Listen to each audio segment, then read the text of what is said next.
Retired Master Chief Petty Officer Cole Barrett stood on the sagging front porch of what had once been a farmhouse, surveying 90 acres of abandoned Mississippi farmland that he'd purchased 18 months ago for $55,000, a foreclosure property that hadn't been actively worked in over 30 years.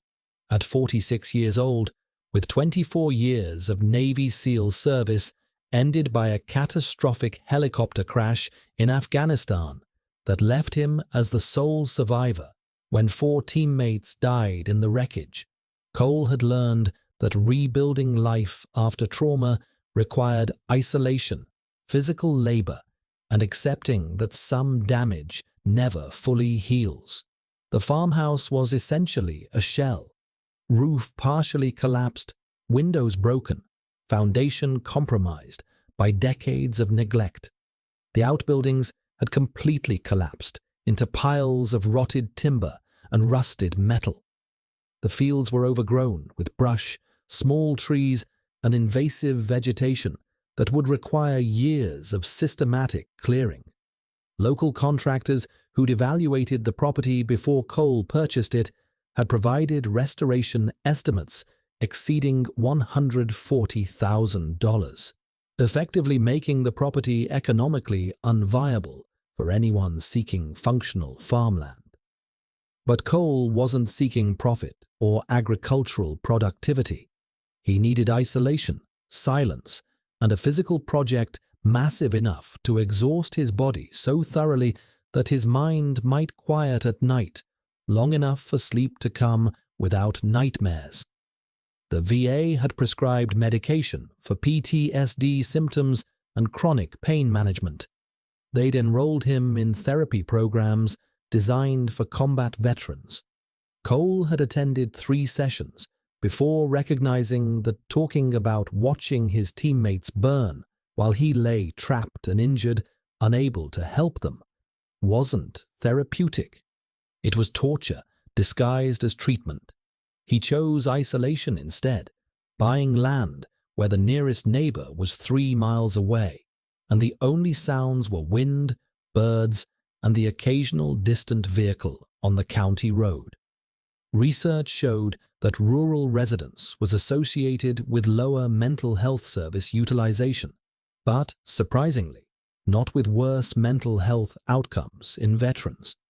Some studies suggested rural environments might actually be psychologically protective, providing isolation that reduced triggering stimuli and allowed recovery at individual pace without overwhelming urban sensory input.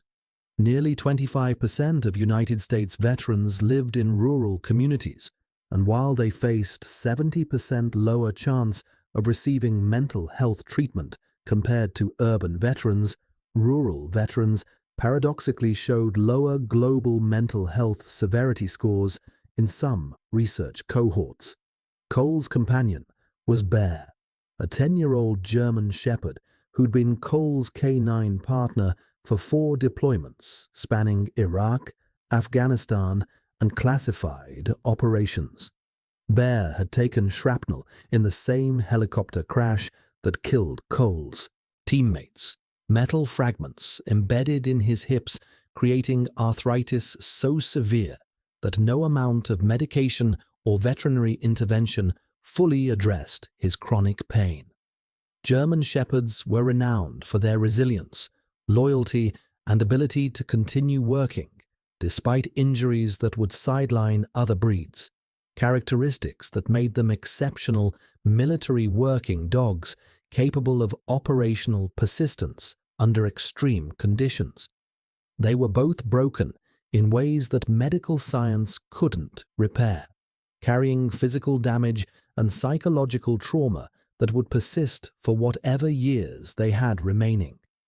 They were trying to find purpose in manual labor that exhausted their bodies enough to quiet their minds at night, allowing a few hours of sleep before the nightmares and pain reasserted control. The property had one massive obstacle, blocking Cole's plans to restore the old farming access roads that would allow equipment movement across the 90 acres. A termite mound approximately 20 feet tall and 30 feet in diameter at its widest base point, positioned exactly where the main access road had once run, before decades of abandonment allowed the mound to grow undisturbed.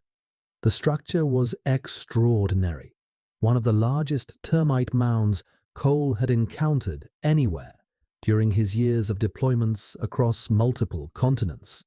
Local pest control companies who'd evaluated the mound had provided removal estimates ranging from $15,000 to $18,000 due to the mound's massive size and the extensive underground tunnel networks that would require comprehensive chemical treatment. Based on the mound's dimensions and the slow growth rate of mature termite structures, entomologists estimated this particular mound was 60 to 70 years old, possibly older, since large ancient termite mounds could persist for centuries even after the founding colony died, with new colonies sometimes recolonizing and expanding existing structures. Cole couldn't afford professional removal. His entire savings had gone toward the property purchase. He decided to handle demolition himself using controlled excavation techniques, industrial-strength pesticide purchased from agricultural suppliers, and the demolition training that had been fundamental to his SEAL skill set. On a humid December morning, when temperatures climbed into the mid-70s, typical for Mississippi's mild winter season, Cole began systematically breaking down the termite mound using a sledgehammer, pickaxe, and small controlled explosive charges for the hardened base structure that resisted mechanical demolition. The work was brutally difficult. The mound's exterior was compressed soil, termite saliva, and calcite deposits that had hardened over decades into material approaching concrete in density and strength. Each sledgehammer impact sent jarring vibrations through Cole's injured spine and damaged shoulder, triggering waves of chronic pain that his prescription medication only partially controlled. But physical suffering was preferable to psychological torment. At least pain had external cause rather than emerging from traumatic memories. Bear usually watched from shaded areas beneath nearby trees, his arthritis making him disinterested in strenuous activity and preferring to conserve energy for essential movement. But as Cole broke through the hardened outer shell into the mound's ancient interior chambers using aggressive sledgehammer strikes and strategically placed small charges, Bear suddenly rose with body language Cole recognized immediately as detection alert from hundreds of operational scenarios. Body rigid despite arthritis that normally kept him moving carefully and conservatively. Ears forward in focused attention. Low growl building in his chest. The vocalization pattern Bear used during explosives detection operations when he'd located significant targets requiring immediate handler investigation. Cole knew this behavior pattern with absolute certainty, born from years of operational partnership.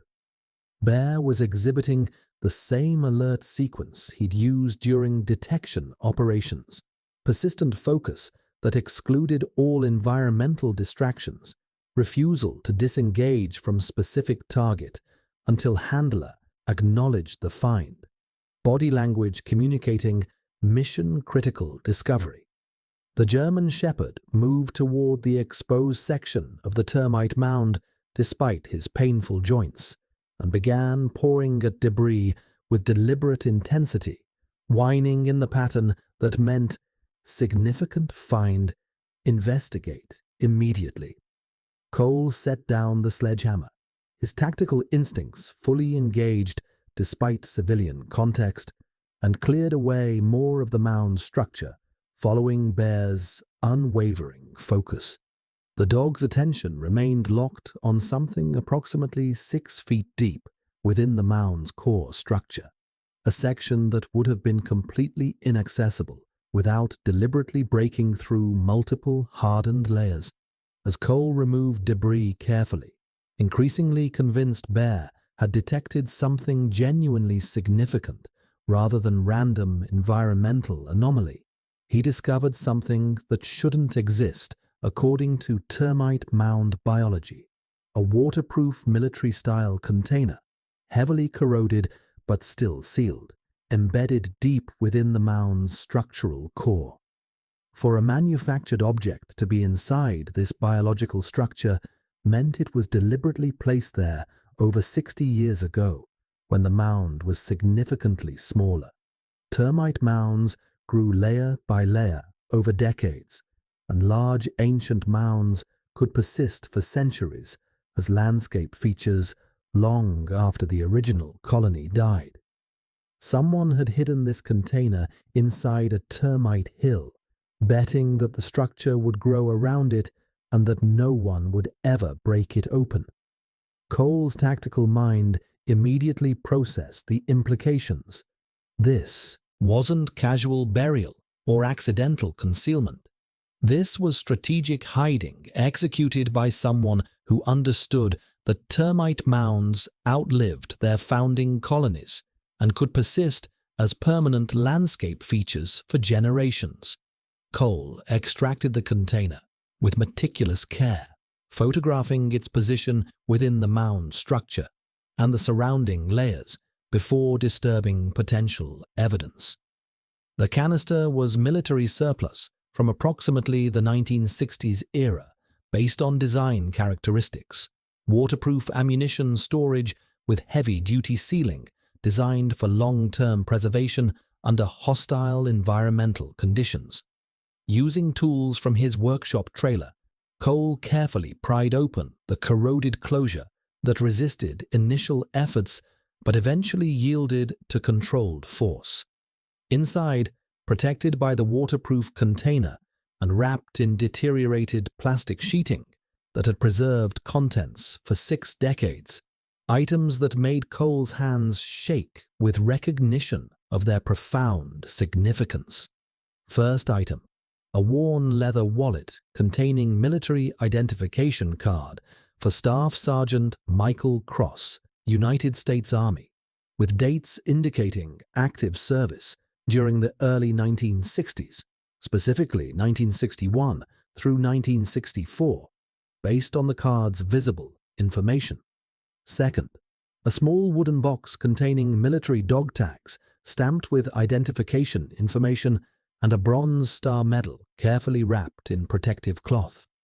Third, a thick bundle of handwritten pages, a journal remarkably preserved by the waterproof sealing, filled with meticulous entries dated from June 1962 through March 1964.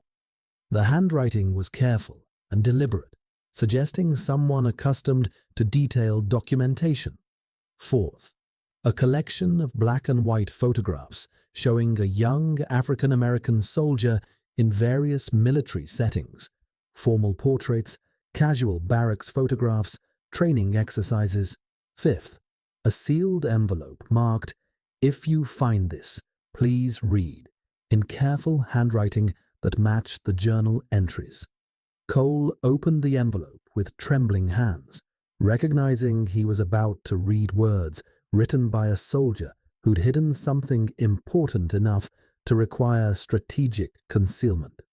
The letter inside, dated March 15, 1964, was written in steady handwriting, suggesting deliberate composition. To whoever finds this container, my name is Staff Sergeant Michael Cross, United States Army. I'm hiding this evidence on the farm where I grew up because I need to preserve something that will be destroyed if I report it through official channels. I've been stationed at Camp Jackson, Mississippi for 2 years, serving my country with pride despite the challenges of being a black soldier in a military that doesn't always treat us equally. But I witnessed something on February the 8th, 1964, that changed everything about my service. Private James Sullivan was beaten to death by 3 fellow soldiers, white soldiers who hated serving alongside black troops and made their hatred known daily. The beating happened in the barracks after evening formation. I saw it. I tried to intervene. I was threatened. I reported it immediately to my commanding officer. The Army investigated for 3 days and called it an accident during training exercises. They buried James Sullivan with military honors and officially closed the case. The 3 men who beat him to death, Corporal Richard Marsh, Private First Class David Coleman, and Private Thomas Werner, are still serving with no disciplinary action on their records. I documented everything in this journal: exact times, dates, witnesses who were present, what really happened that night, the cover-up that followed. I have James Sullivan's dog tags that I recovered from a trash bin where someone had thrown them. I have evidence that proves this was murder, not accident. But I'm being transferred to Vietnam in 2 weeks for combat deployment, and I've received explicit threats. Multiple soldiers told me that if I continue pushing this investigation, they'll make sure I don't come home from Vietnam. My commanding officer told me directly to let it go if I value my life and my family's safety. So I'm hiding this evidence in the old Termite Mound on my family's farm. The massive one that's been here since my grandfather's time, that everyone works around because it's too expensive to remove. Maybe someone will find it someday when it's safe to tell the truth without risking their life. Maybe James Sullivan's family will finally know he didn't die in a training accident. He was murdered because of the color of his skin, and I couldn't stop it or get justice for him. Staff Sergeant Michael Cross, United States Army. Cole sat in his truck reading Michael Cross's journal entries with mounting horror and recognition of the extraordinary moral courage Michael had demonstrated. The documentation was methodical and comprehensive. Specific dates and times, exact locations within Camp Jackson, names of witnesses who'd been present, detailed descriptions of the beating, documentation of the Army's investigation, and its deliberately falsified conclusions. The journal described a systematic cover-up designed to protect white soldiers from consequences and avoid the scandal of acknowledging racially motivated murder within military ranks during the civil rights era. The final journal entry, dated March 14, 1964, 1 day before hiding the evidence, read, "Shipping out to Vietnam tomorrow morning. I don't think I'm coming back alive. If you're reading this, please find James Sullivan's family in Birmingham, Alabama. Tell them he died serving his country and deserved so much better than what happened to him. Tell them I'm sorry I couldn't fight harder for him without risking my own family's safety. MC." Cole contacted the Department of Defense through official channels, submitting a comprehensive report explaining his discovery. Initial institutional responses were predictably dismissive. 60-year-old allegations about deceased soldiers discovered in a termite mound don't constitute actionable evidence under current investigative standards. But Cole's intelligence training and 24 years of investigative experience told him these details could be forensically verified. The names, dates, and locations Michael had meticulously documented should appear in archived military records. If Michael's account matched official files, it would corroborate his allegations with evidence the Army couldn't dismiss. Cole reached out to the Equal Justice Initiative in Montgomery, Alabama. an organization that investigated historical civil rights violations, including military cases involving racial injustice. Attorney David Washington examined the evidence during a visit to Cole's Mississippi property and immediately confirmed its legal and historical significance. Staff Sergeant Michael Cross documented a racially motivated murder that was officially recorded as a training accident, Washington explained, while carefully reviewing the journal. If we can verify his account through forensic document analysis and archived military records, it proves the United States Army deliberately covered up a killing and denied James Sullivan's family accurate information and justice for 60 years. The critical turning point came when Washington cross-referenced Michael's documentation with archived military personnel records and incident reports from Camp Jackson during 1964. The findings were devastating.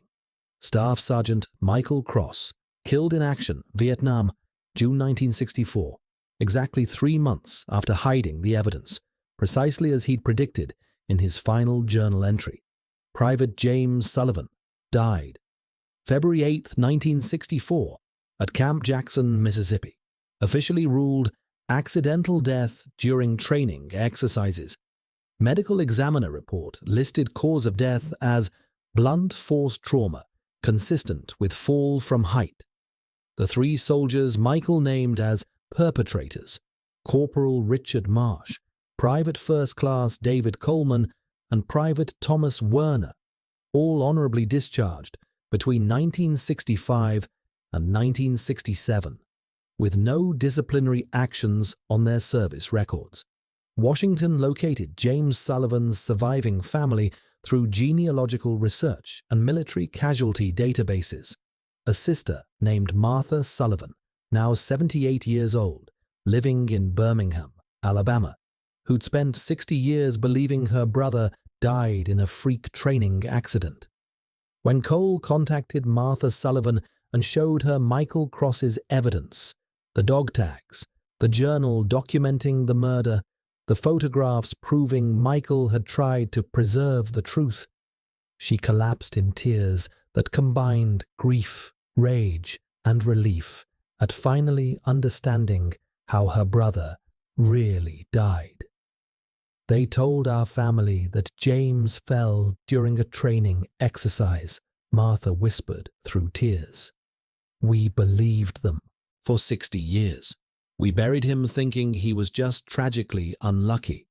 We never knew he was murdered by racist soldiers who hated serving alongside black troops. Cole and Martha collectively petitioned the United States Army Criminal Investigation Command to reopen the investigation based on Michael Cross's comprehensive documentation.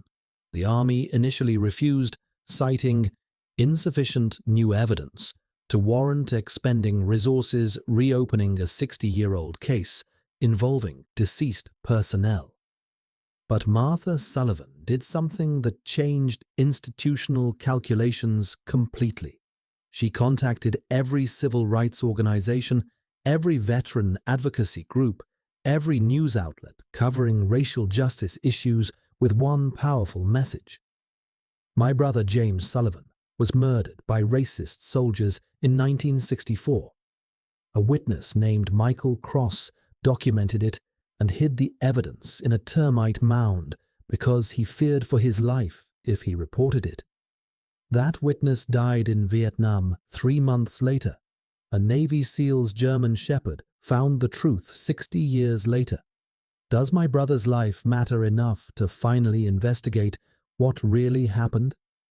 The media pressure, combined with congressional inquiries from civil rights advocates and veteran organizations, forced the Army Criminal Investigation Command to conduct a comprehensive forensic review. Document analysis confirmed Michael Cross's journal was authentic 1960s-era writing, using period-appropriate paper and ink. Cross-referencing with medical examiner reports showed James Sullivan's injuries were medically inconsistent with a fall, but entirely consistent with sustained beating, causing blunt force trauma. Witness statements from elderly veterans who'd served at Camp Jackson in 1964, now willing to speak on record, corroborated that racial violence was common and systematically covered up by command. The United States Army issued official findings 20 months after Cole's discovery. Private James Sullivan was murdered by fellow soldiers in a racially motivated attack on February 8, 1964. The death was incorrectly classified as accidental, and the subsequent investigation was improperly closed to protect perpetrators and avoid scandal. The 3 soldiers Michael Cross named as perpetrators, all deceased by 2025, were posthumously listed in official records as having committed murder under color of military service. James Sullivan's military service record was comprehensively updated to reflect that he died in the line of duty due to hostile action by fellow service members motivated by racial hatred, not from accidental causes during training exercises. Staff Sergeant Michael Cross was posthumously awarded the Soldier's Medal, the Army's highest peacetime decoration for heroism, for extraordinary moral courage in documenting war crimes despite explicit threats to his personal safety and his family's welfare. His act of hiding evidence in a termite mound, betting it would survive long enough for someone to eventually discover it, was formally recognized as an act of profound integrity and sacrifice. The Army updated Michael Cross's service record to include formal commendation for his attempted pursuit of justice for Private Sullivan despite institutional pressure, command threats, and personal danger. Martha Sullivan received her brother's corrected death certificate, a formal written apology from the Secretary of the Army, and the truth she'd deserved and been denied for 60 years. She established the James Sullivan Justice Foundation, supporting investigation of historical military murders that were covered up, misclassified, or deliberately concealed through institutional misconduct. The foundation provided funding for forensic investigations, legal representation for families seeking truth, and advocacy for reopening cold cases where evidence suggested wrongful death classifications. Cole became an advisor to the foundation, using his SEAL background in intelligence analysis and investigation to help examine cold cases where evidence might have been hidden, destroyed, or suppressed through institutional cover-ups. Cole located Michael Cross's surviving family through military genealogical databases and veteran organizations. Descendants who'd never known their grandfather had documented a murder before dying in Vietnam. Michael's granddaughter, Dr. Nicole Cross, was a prominent civil rights attorney in Atlanta, specializing in historical justice cases.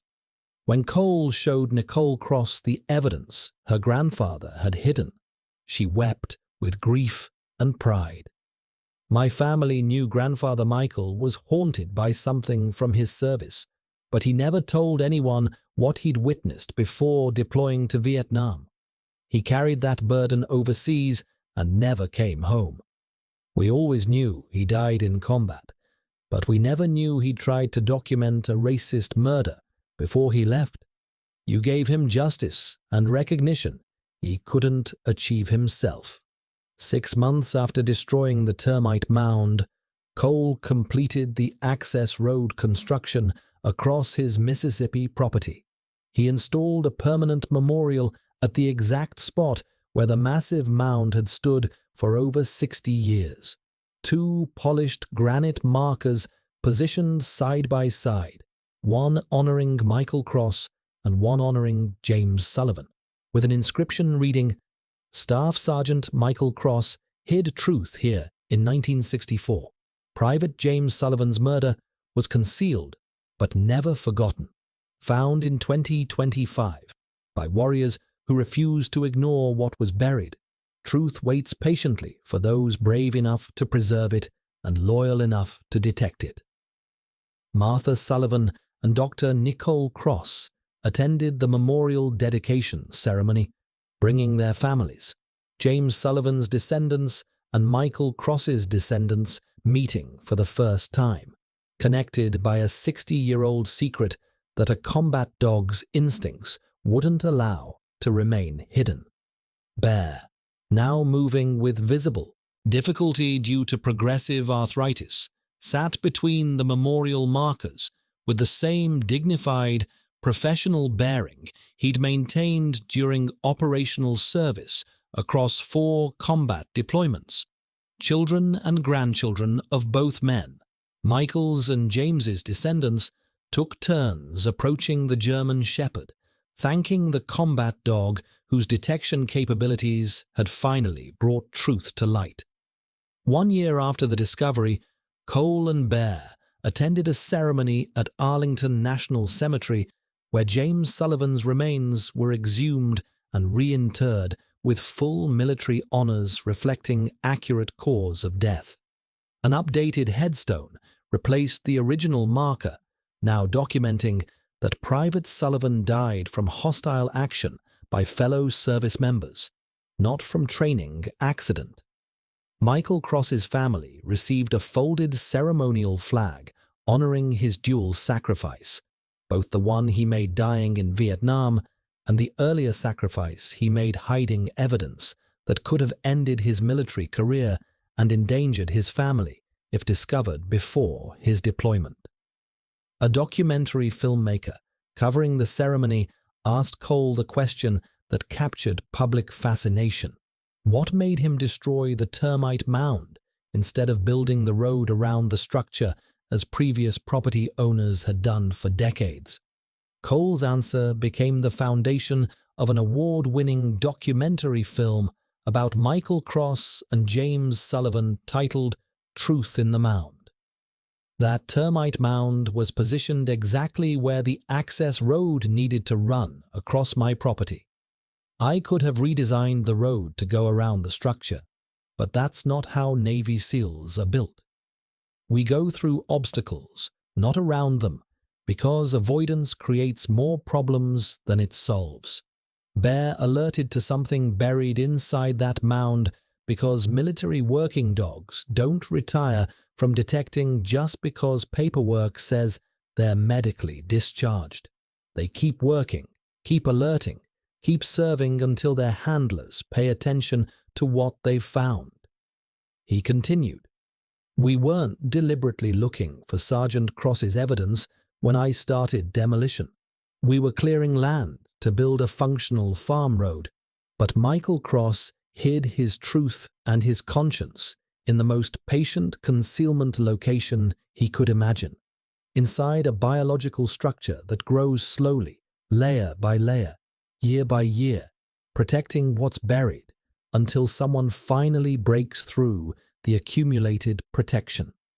It took over 60 years and a demolition project, but some missions don't have expiration dates or statute of limitations. They just wait patiently for the right warrior and the right dog to finish what a brave man started when he risked everything to document truth. The termite mound that had stood for over 60 years, growing slowly and systematically around a soldier's desperate act of evidence preservation, was destroyed by a medically retired veteran rebuilding an abandoned farm and discovered by an arthritic combat German Shepherd whose detection instincts never retired despite physical damage and chronic pain. Michael Cross's calculated 60-year gambit succeeded not through official investigation channels, deathbed confession, or deliberate historical research, but through the unpredictable intersection of practical necessity, finely tuned detection capabilities, and one military working dog's professional refusal to ignore something anomalous buried within a biological structure. A racially motivated murder hidden in the most unlikely concealment location, embedded within a termite mound on forgotten Mississippi farmland, finally found daylight, institutional acknowledgement, and historical justice because warriors recognize other warriors' sacrifices across generations and decades, even when that sacrifice was buried in structures that outlived the colony that built them and the man who hid his conscience inside them.